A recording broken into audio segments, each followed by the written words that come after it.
তালিকায় লড়াই জমে উঠেছে জি বাংলার দুই কন্যার মধ্যে। এই সপ্তাহে পর্ণাকে গোল দিয়ে ম্যাচ জিতে নিল ফুলকি। অন্যদিকে জগদ্ধাত্রীকে গোল খাওয়াচ্ছে কথা।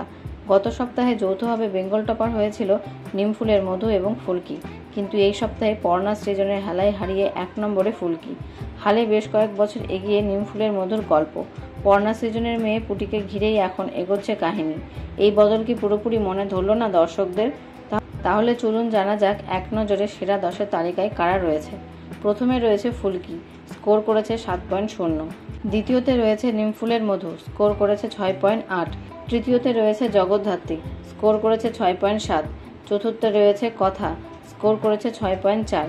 পঞ্চমে রয়েছে কোন গোপনে মন ভেসেছে ও গীতা এলএলবি, স্কোর করেছে 6.3। ষষ্ঠতে রয়েছে বধুয়া, স্কোর করেছে 5.6। সপ্তমে রয়েছে জল থই থই ভালোবাসা, স্কোর করেছে 4.9। অষ্টমে রয়েছে তুমি আশেপাশে থাকলে, স্কোর করেছে 4.8। নবমে রয়েছে অনুরাগের ছোঁয়া, লাভ বিয়ে আজকাল, রোশনাই এবং আলোর কোলে, স্কোর করেছে 4.7। দশমে রয়েছে কার কাছে কই মনের কথা, স্কোর করেছে 4.5।